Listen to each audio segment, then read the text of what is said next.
Hello children, myself Anindita Banerjee back with another informative video for you all. I hope you're safe at home and you're studying and you're listening to your parents. So I have already uploaded the second chapter in our school website. Please do follow it, and those who are following my videos, you will see that for each sentence of your science book I have put one picture for it for you to understand. So please watch my videos regularly children. So let's start with the next chapter, that is second chapter.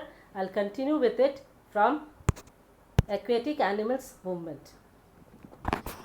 Okay children, let's start. So on page 27 we have movement in aquatic animals. So how do aquatic animals move? Today we'll carry on with the topic of movement in animals. Okay, we had already started. Now I'll move on to the topic movement in aquatic animals. Now as you know, aquatic animals such as fish can swim, and they swim with the help of fins. See, can you see the picture? Yes, and a thing is written over there. Fish have fins to move in water. The fins help fish to swim and maintain balance in water. Okay, these fins help it to maintain balance. Okay, and the tail fin helps them to change direction. Clear? The tail fin helps the fish to change the direction. Clear? So fishes move with the help of fins. Okay, and these fins help the fish in moving forward. See, this fish is moving forward. Okay, now see, moving in water. How do this aquatic animals or fishes move?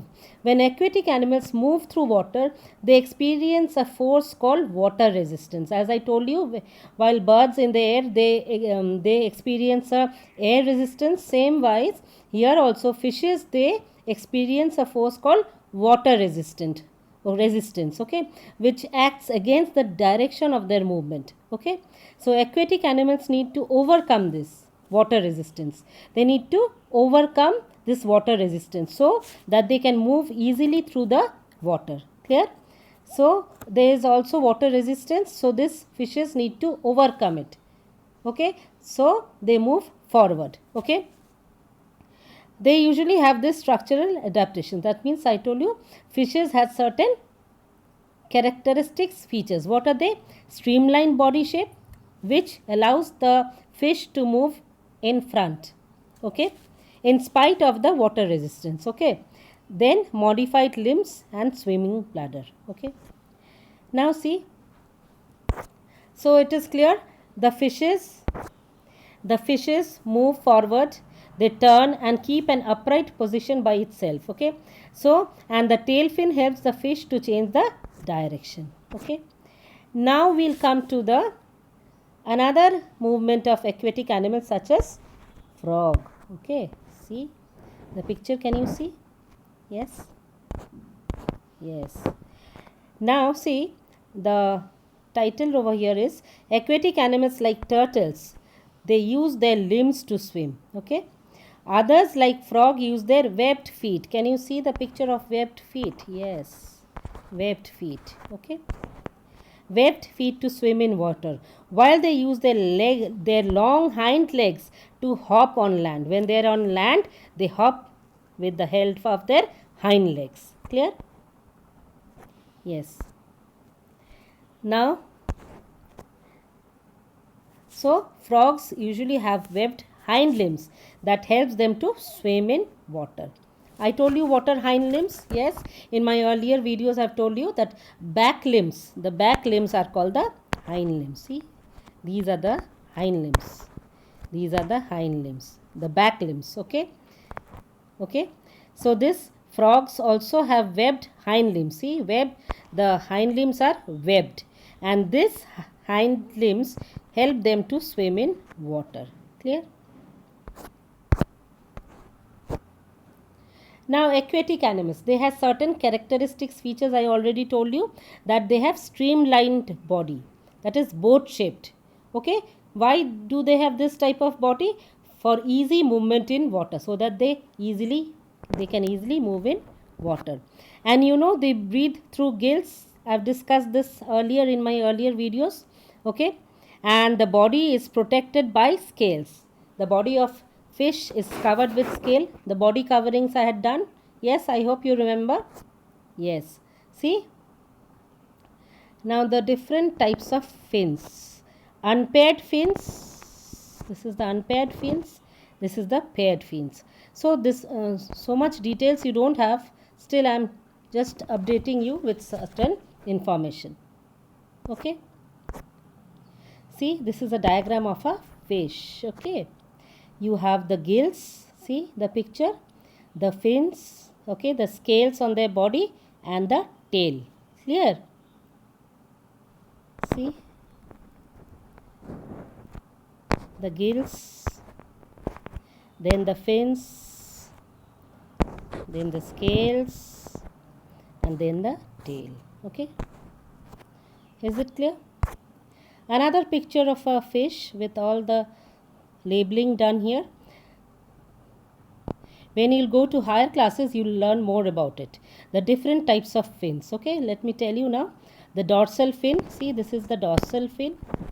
Okay, this is the caudal fin, or it is called tail fin. Caudal fin is also known as tail fin. This is the anal fin. Okay, this is the pelvic fin, and this is the pectoral fin. Clear? Though you need not know so much about it, but still I am updating you with certain information. When you'll go to higher classes, you'll be learning about it. Okay, see a fish, a colorful fish for you. Yes. Okay, now we'll come to certain things which you should know about fish. Fish swim by flexing their bodies and tail back and forth. Okay, have you understood? Now fishes stretch or expand their muscles on one side of their body, okay, while relaxing the muscles on the other side. This motion moves them forward through the water. So how do they move forward in the water? By stretching or expanding their muscles on one side of their body, okay, and while relaxing the muscles on the other side. Fish use their back fin, called the caudal fin, or the, what is it? See, I have shown you tail fin. Clear? Tail fin to help push them through the water. Clear? I hope this certain points of fish, which is very much needed for your knowledge, is clear. Again, see. So same thing. Fish stretch or expand their muscles on one side of their body while relaxing the muscles on the other side. This motion moves them forward through the water. And fish use their back fin, or the caudal fin, or the tail fin, to help push them through the water. The fish's other fins help it to steer it. Yes. See. Now I'll show you a picture of a beautiful fish. Yes. See, another fish. It has its gill, the fins. Okay, another beautiful fish for you. Yes, it has fins. See the colorful fins. Okay, the tail fin or the caudal fin. See, okay, it has the gills. Okay, clear? Another beautiful fish for you. Yes, see how beautiful it looks. Another beautiful fish for you. Yes. Okay, now most fish swim using a tail fin. Muscle in the tail fin move it from side to side, forcing the water backward and propelling the fish forward. That means it helps the fish to move forward. Other fins help the fish change direction and stop. And pectoral fins on their side help them to swim up and down. No need of knowing so much details, but still I've given you the information. Again, the different types of fin, about dorsal fin, pectoral fin, you'll learn about it when you'll go to the higher classes. This is just for your basic information. Okay, now what are the characteristics of fish? I told you the fishes, they breathe through their gills. Fishes breathe through their gills. Okay, and the gills, they absorb oxygen from the water and then into the blood. And you know, the body of the fish is covered with scales, and fishes have fins and tails. They use them to swim through the water and to change the direction. Okay, and reproduction, almost all fish are oviparous. Oviparous means what? The female produce eggs and lay them in water. Yes, that means they don't give birth to babies directly, they lay eggs. Clear? Okay, see again another fish for you. And you know, the body of the fish is protected by a thin but hard coat overlapping scales. Okay, and it is slime means it's slippery. Okay, have you ever touched a fish's body?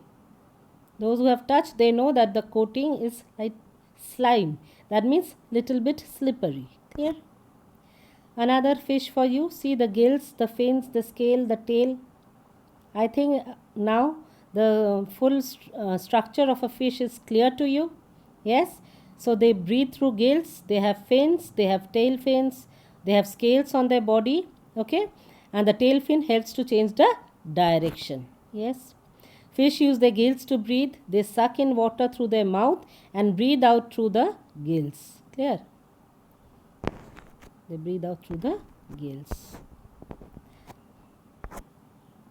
See another picture of a fish with all the fins and the eyes, the mouth, the gill plate, the gills, and all the fins: pectoral fin, dorsal fin, tail fin, anal fin, scales, pelvic fin, gills. Okay, see, I hope now you have the clear idea of a fish body. Yes, how it moves up and how it moves down and how it moves straight. See how it is moving up. Have you seen how it is moving straight and how it is moving downwards? Clear? How it is moving downwards. See? Yes, this is moving straight and this is moving upward. Clear? The different movements of fish. The dorsal fin. See, the dorsal fin is a spiny hard fin that helps to keep the fish upright. So this fin helps the fish to keep upright. That means it stays straight in the water, it doesn't fall down. Clear? Now the eyes of fish are always open, they have no eyelids. See, eyes are always open and they don't have any eyelids and eyelashes like us. Clear?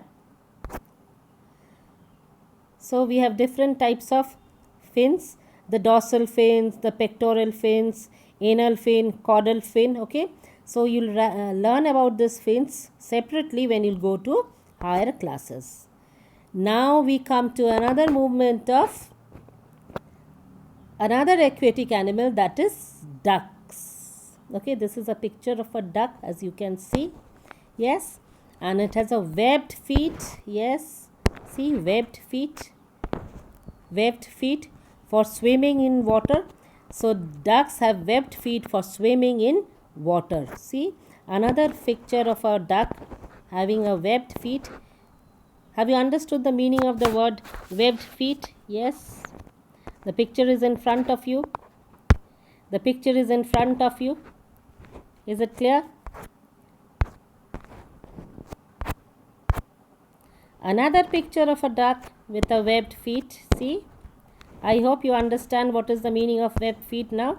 Now this webbed feet help the duck to swim in water. This webbed feet helps the duck to swim in water. See, a duck is swimming in the water with the help of webbed feet. It is swimming in the water with the help of webbed feet. Yes, clear? Now see, ducks use their feet to swim, rather webbed feet to swim. Okay, their webbed feet are uniquely designed. That means it is uniquely designed. Okay, to help them to move through water. Okay, A duck's foot has the ability to become wider. That means it stretches. Okay. Ducks use their webbed feet like paddles to provide more surface to push against the water. It provides, it acts as a paddle for the duck to swim forward. Clear? See, it is acting as a paddle. Okay. Have you understood? Is it clear to you?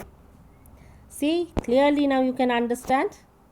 Yes, ducks have webbed feet. Webbed feet. Okay. For swimming in water. So the movement of another aquatic animal, that is ducks, how you have understood how it moves in water or how it walks on land with the help of webbed feet. Now we come to another aquatic animal, that is frogs. Frogs, another aquatic animal is frog. Okay, and frog also have webbed hind limbs. Hind limbs, I told you what are hind limbs. Yes, what are the hind limbs? The back limbs. These are the hind limbs. Okay, the back limbs are called the hind limbs. Okay. Yes, and this is the front limbs. This is the front limbs or the forelimbs. See, the hind limbs. Yes, so frogs have webbed hind limbs. See, the hind limbs are webbed. Clear? Yes, for them to swim in water. Clear?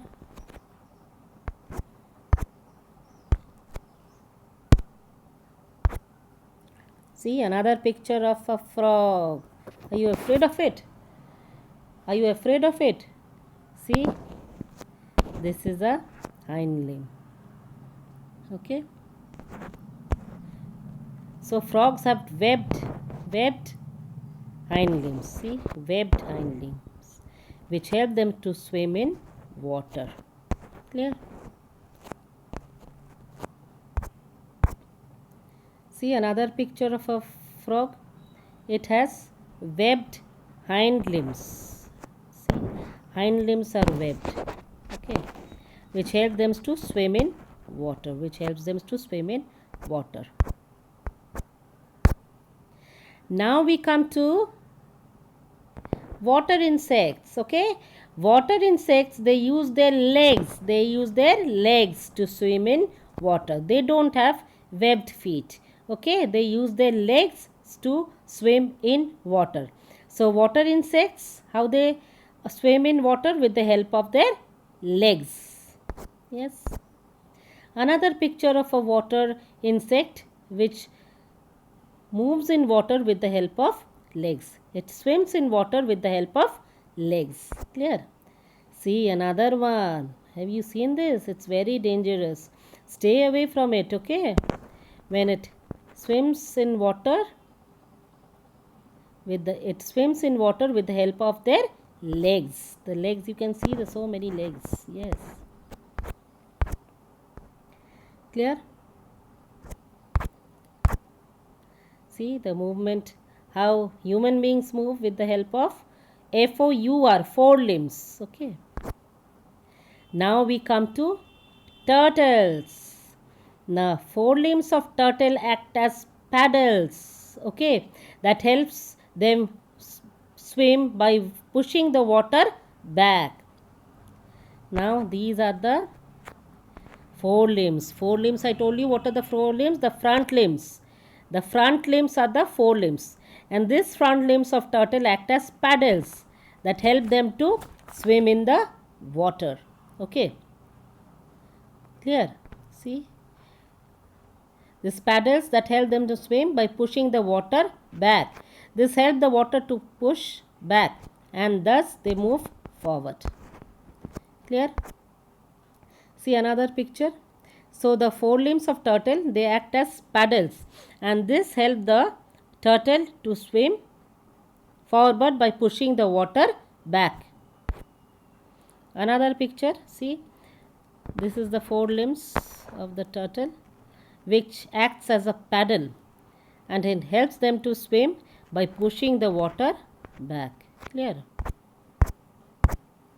See another picture.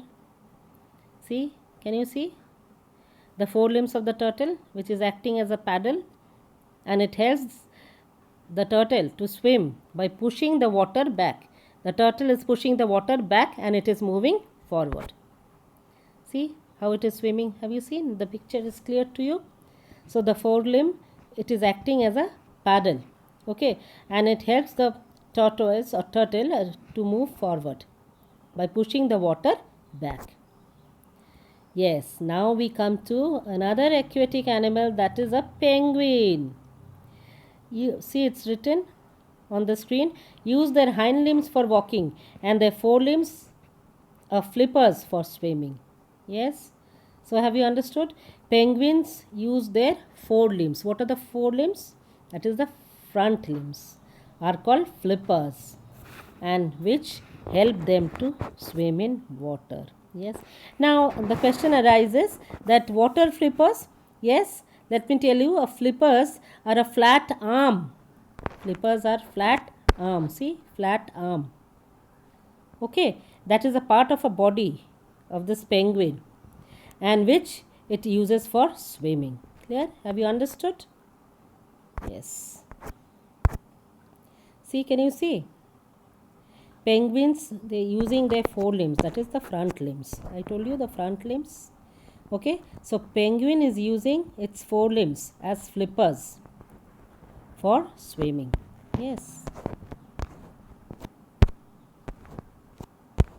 Clear? See, it is swimming in the water.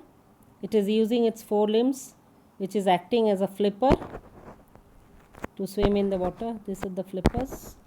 Okay, and it helps the penguin to swim. So penguins use their forelimbs or the front limbs. Okay, they use it as flippers, which help them to swim. Clear? See, so many penguins. Okay, see the forelimbs. This is the forelimb, which is known as flipper, and which help the penguin to swim. So this flippers help the penguin to swim in water when they are in water. Here, see, clear? See the forelimbs. Is it clear? Which are the forelimbs of penguins? And it is known as flippers, and it helps them to swim in water. Clear? See the flippers. Can you understand the flippers? Yes, these are the flippers of penguin, which help them to swim in water. Clear? See, so many penguins. Can you see all the flippers visible to you? Yes, these are the flippers. Now we'll come to next topic of your book, that is on page 28, about migration. Now, first of all, we should know what is migration. See, on the screen it is written, when the weather of a place become unsuitable for birds. Unsuitable for birds means it cannot tolerate that weather anymore. They fly away to other places. They come back when the weather changes again. This process is called as migration. Okay, and the birds are called migratory birds. Clear to you? Now what is the definition of migration? The large scale movement of animals, okay, for favorable conditions is known as migration. Clear? Now the question arises that why do birds migrate? Yes, why do birds migrate? For food, to disperse their own breed to different regions. That means to give birth to babies of their own kind to different places. Okay, to protect their babies, to get away from the predators, that means from the enemies, to avoid disease, and if it is too warm, they fly to the colder countries, and if it is too cold, it flies to the warmer countries. Clear? Types of migration. Certain birds are there who fly short distances. They are hairy woodpecker. This is hairy woodpecker and it fly short distances. And medium distances, eastern bluebird. This is a eastern bluebird. It flies for medium distance. And long distances, it flies kilometers and kilometers, you know.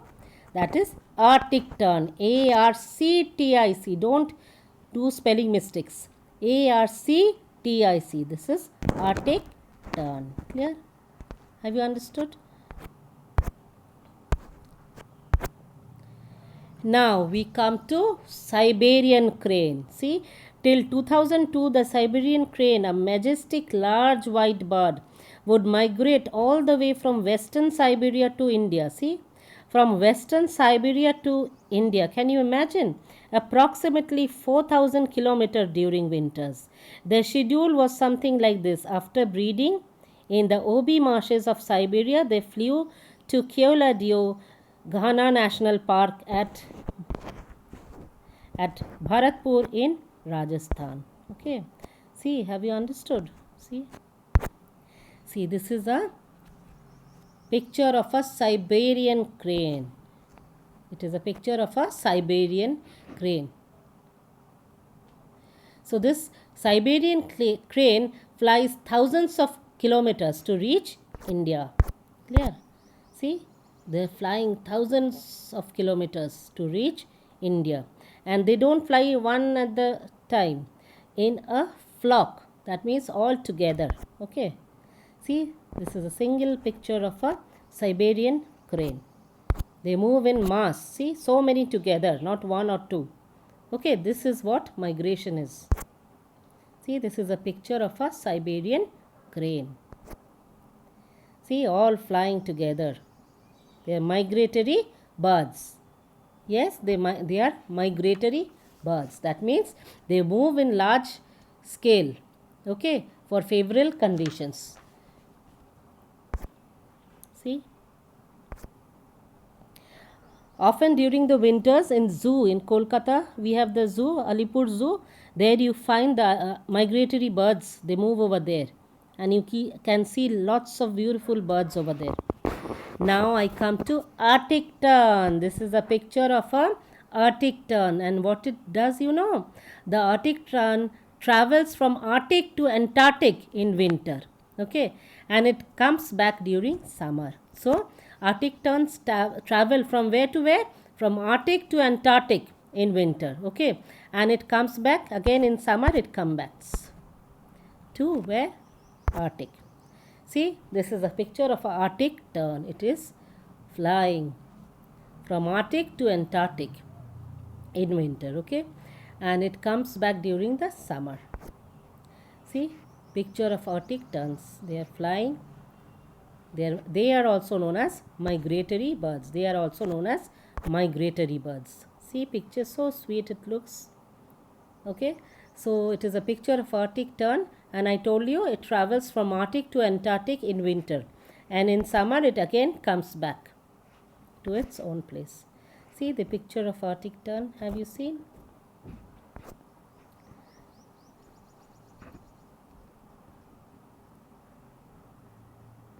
Okay, see, can you see the picture? So it's on the screen. The Arctic tern, Sterna paradisi, is a medium-sized species of seabird. It is a seabird. It breeds in Arctic and subarctic regions of Europe, Asia and North America. The Arctic tern also has the longest migration of any known animal. It migrates 70,900 kilometers each year. Can you imagine? Yes, such a small little bird, and it flies so long distances. Yes.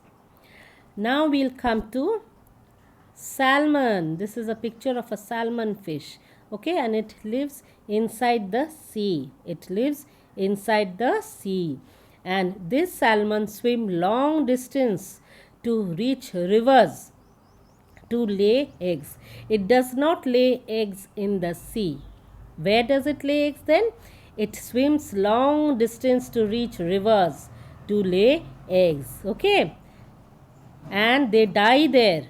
When they go to rivers, they lay their eggs and they die over there. And the young ones swim back to the sea. and the young salmons, they swim back to the sea. Okay, see, this is the picture of salmon's fish. Okay, what is the main characteristics of these fishes?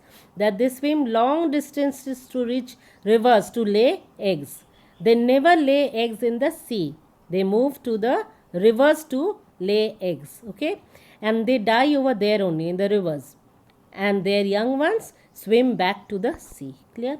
See the picture of salmons, the picture of salmon's fish. Okay, they live inside the sea. I'm telling you many times, they live inside the sea, and they swim long distances to reach rivers to lay eggs. Clear? And they die over there in the rivers, but the young ones swim back to the sea again.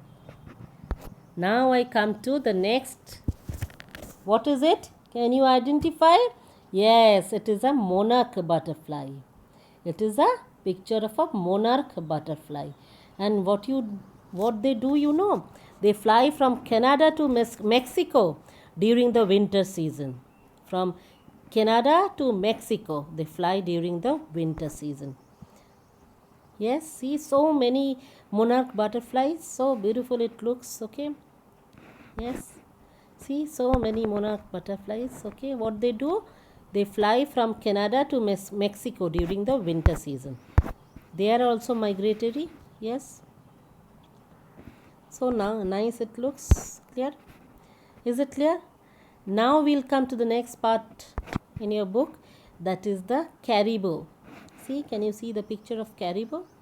And it lives in the Arctic region. You know, it lives in the Arctic region. It's very cold. Okay.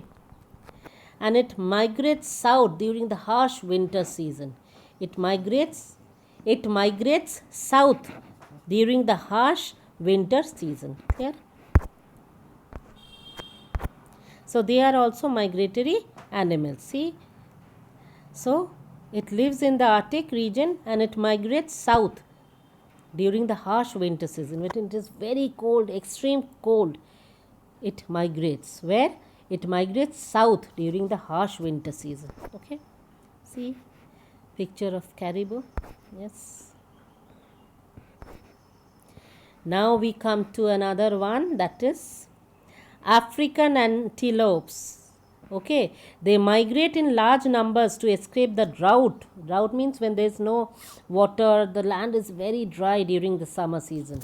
So they do not migrate during winter, they migrate during summer season. Clear? See, this is a picture of African antelopes. What do? They migrate in large numbers to escape the drought. That means the very hot conditions during the summer season. Okay. See the pictures of African antelope. African antelope. See picture, clear picture of a African antelopes. What they do? They migrate in large numbers. Why they migrate? To escape to the drought. That means the very hot summers. Okay. So they migrate to escape the summer. Again a picture of a African antelopes. See so many African antelopes. They are migratory animals. Okay. They migrate in large numbers to escape the drought during the summer season. Now I come to, what is it? Can anyone identify? This is a picture of a olive ridley. It is a turtle. It is a olive ridley turtle, and it migrates to the coast of Orissa to lay eggs. It moves on to the coast of Orissa to do what? To lay eggs. This is a picture of olive ridley, and these are turtles. Okay, and they migrate where? To the coast of Orissa. Yes, you know why do they migrate to the coast of Orissa? To lay eggs. See so many olive ridley. These are all turtles. Okay, they are also migratory animals, and they migrate to the coast of Orissa to lay eggs. Okay children, so I think this chapter I have completed. The basic concept of the chapter is very much clear to you. Please go through our website. Those who are following my videos, you will be able to understand that from each sentence of the book I have put an example of it. for you to understand. I've made the chapter simpler for you. So please children, don't forget to subscribe, so when only I'll update any videos, you will get its notifications. Thank you for watching. Please do study at home, and please the answered in short I have already uploaded in our website. Please write those answers in your science copy where you have written the answers of the first chapter, and please write it in very neat handwriting and without any mistakes. Thank you children.